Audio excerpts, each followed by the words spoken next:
Hello everyone, আপনারা সবাই কেমন আছেন? আমি কিন্তু বেশ ভালো আছি বিকজ আমাদের এখানে ভালোই আজকে বৃষ্টি পড়েছে। So I am very happy today and very much relaxed. So আজকে আমি আরেকটা নতুন রেসিপি শেয়ার করতে চলেছি আপনাদের সাথে। সেটার নাম হলো chilli soybean. So as the name goes chilli soybean, তো আমাদের দরকার পড়বে সয়াবিন। ভেরি স্টার্টিং আমরা কী করব, সয়াবিনটাকে আমরা সিদ্ধ বসিয়ে দেবো। অ্যান্ড আমি কী করেছি, একদিকে সয়াবিনটা সিদ্ধ বসিয়ে রসুনটা, যেটা আমার খুব অপ্রিয় একটা কাজ, সেটা কেটে নিয়েছি বিকজ রসুনটাই main ingredient of this recipe. So রসুনটা একদিকে সারানো হয়ে গেছে অ্যান্ড আমার সয়াবিনটাও সিদ্ধ হয়ে গেছে। তো আমি সয়াবিন থেকে জল ছাড়িয়ে একটা আলাদা বাউলে নিয়েছি। সেখানে আমি কয়টা ইনগ্রিডিয়েন্টস অ্যাড করবো আমি বলে দিচ্ছি, আপনারা কিন্তু অ্যাকর্ডিংলি অ্যাড করে নেবেন, ঠিক আছে? স্টার্টিংয়ে আমি কী করেছি, বেসন দিয়েছি সয়াবিনের মধ্যে টু অ্যাসেম্বল। আপনারা কিন্তু কর্নফ্লাওয়ার, রাইস ফ্লাওয়ার যাই মানে আপনাদের বাড়িতে আছে অ্যাভেলেবেল, সেটা আপনি দিতে পারেন। নট আ বিগ ইস্যু যে রাইস ফ্লাওয়ারই দিতে হবে বা কর্নফ্লাওয়ারই দিতে হবে। তো আমার কাছে বেসন ছিল অ্যাভেলেবেল, সো আমি বেসন দিয়েছি। তারপর আমি লবণ দিয়েছি অ্যাকর্ডিং টু টেস্ট। তারপর একটু হলুদ গুঁড়ো দিয়েছি। তারপরে মেন রসুন আর একটু আদা আমি পেস্ট করেছিলাম একটু জল মিশিয়ে, আর লঙ্কাও পেস্ট করে নিয়েছিলাম। তো সেটার মিশ্রণটা আমি দিয়ে দিয়েছি। আর তারপর আমি একটা ডিম ফাটিয়ে দিয়েছি এটার মধ্যে। আর একটু কিন্তু আমি আটা মিক্স করেছি, আমার কাছে গেহুর আটা ছিল তো সেটাই মিক্স করে দিয়েছি। আপনাদের কাছে যদি ময়দা থাকে তো আপনারা ময়দাও মিক্স করতে পারেন। আমার রেসিপি কিন্তু এমন কোনো জিনিস পাবেন না যে আপনাদের এক্স্যাক্টলি ওই ইনগ্রিডিয়েন্টসটা ইউজ করতে হবে। আই রিলি ডিপেন্ড আপন জুগাড়ু, যেটাকে ইন মিডল ক্লাস ফ্যামিলি যেটা আমরা ম্যাক্সিমাম করে থাকি। সো আপনারা এতটা প্রেশারাইজড হবেন না আমার রেসিপিতে যে এটাই ইউজ করতে হবে ওইটাই ইউজ করতে হবে।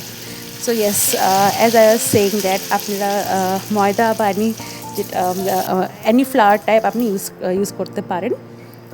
সেটার পর আমি মেখে নিয়ে আমি কী করেছি, এটা একটু ফ্রাই করে নিয়েছি একটা ফ্রাইং প্যানে বা কড়াইতে তেল দিয়ে ফ্রাই করে নিয়েছি সব সয়াবিনগুলো কিন্তু একটু কড়া করে ভাজলে একটু টেস্টটা বেশি হবে। তারপর কি করেছি, আমি একটা পেঁয়াজ আপনাকে কেটে দেখাচ্ছি যে কিউব ওয়াইজ কীভাবে কাটতে হয়। আমি কিন্তু পেঁয়াজ অ্যান্ড ক্যাপসিকাম ওইভাবে কেটে নিয়েছিলাম কিউব ওয়াইজ।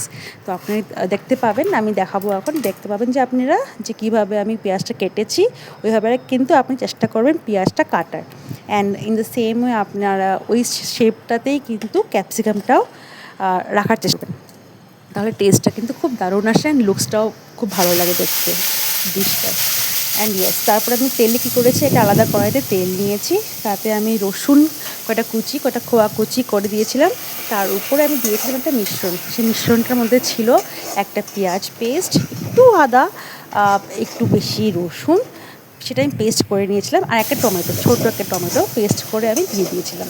তারপরে মশলাটা আমি অনেক কষিয়ে একটু হলুদ গুঁড়ো একটু লবণ দিয়ে কষানোর পর ওই যে বাটিটা যেটা ছিলাম না, যেখানে বানিয়েছি মিশ্রণটা, যে মিক্সচারটা, সেটা কিন্তু একটু জল দিয়ে এটার মধ্যে ঘুলে আবার দিয়ে দিয়েছি। ঘুলে আবার যতক্ষণ পেরেছি কষিয়েছি, বিকজ আপনারা সবাই জানেন যে রান্নার টেস্ট কিন্তু কষানোর উপরেই ডিপেন্ড করে। মেন একটু সিমে রেখে কষাবেন, দেখবেন যে কোনো রান্নাই সেটা খুবই দারুণ হয় খেতে। অ্যান্ড ইয়েস, তারপরে আমি কী করেছি, যখন কষানো হয়ে গেছে মনের মতন করে আমার, তা আমি কী করেছি, আমি ওই কিউবসগুলো ক্যাপসিকাম অ্যান্ড পেঁয়াজের কিউবসগুলো আমি ঢেলে দিয়েছি। তারপর এগুলোকে ভালো করে মিক্স করেছি। অ্যান্ড মিক্স করার পর একটু আমি সিমে রেখেছিলাম লবণ দিয়ে। যখন একটু হালকা নরম হয়ে এসেছে, আমি একটা মিশ্রণ বানিয়েছি সয়া সস অ্যান্ড টমেটো সসের। সেই মিশ্রণটা বানিয়ে আমি দিয়ে দিয়েছি, সেটা আমি দেখাতে ভুলে গেছি। আপনারা বুঝতে পেরেছেন যে মিশ্রণটা আমি দেখিয়েছি, সেটা মিশ্রণটা আমি দিয়েছি কিন্তু। হ্যাঁ, একটু জল ঘুলে দিয়ে দিয়েছিলাম ওই ওই ক্যাপসিকাম অ্যান্ড অনিয়ন কিউবসটার মধ্যে। তারপর ওগুলোকে সব মিশিয়ে আমি দিয়েছি, একটু হালকা জল দিয়েছি মাঝখানে, দিয়ে সেভাবে মিশিয়েছি। ইয়েস, আপনি দেখতে পাচ্ছেন আমি মিশাচ্ছি। যতটা আপনারা মিশাবেন অতটাই টেস্ট আসবে, আর পারলে যতটা সিমে করবেন রান্না, এই রান্নার কিন্তু টেস্ট আপনারা ডাবল পাবেন। অ্যান্ড ইয়েস, আমি লাস্টে একটা ঘোল বানিয়েছি, সেটা হলো একটু গেহু আটা আর একটু জল মিশিয়ে, সো দ্যাট একটা স্টিকি ব্যাপারটা থাকে, একটা রিয়েল চিলি ফ্লেভার ব্যাপারটা থাকে। তো একটু 1 চামচ আটার মধ্যে একটু জল মিশিয়ে আমি ঢেলে দিয়েছি। ওই আমার রেসিপির মধ্যে। তারপর এটাকে আবার মিক্স করেছি। It's all about mix mix mix. যত সুন্দর করে আপনারা মিক্স করবেন স্লোলি, কামলি, সো ওই অতটাই টেস্টি হবে এই রেসিপিটা। তো ইয়েস, লাস্টে আমি কী করেছি, একটু আমি অরেগানো দিয়েছি। আমি একটা জিনিস মিস আউট করেছি, যখন আমি সয়াবিনের মাখাটা করছিলাম না, ওখানেও কিন্তু আমি একটু অরেগানো দিয়েছিলাম। ঠিক আছে, তো আপনারা পারলে অরেগানোটা দেবেন, এটা কিন্তু টেস্ট আরও এনহ্যান্স করে।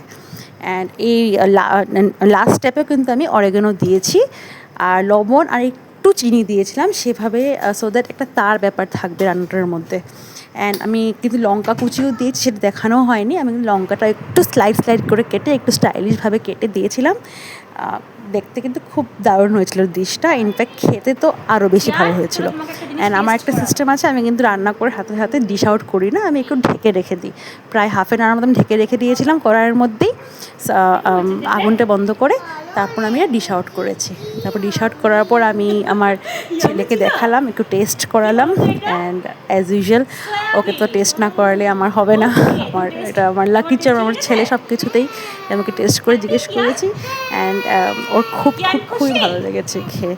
And he was very happy too. And yes, that's it, by.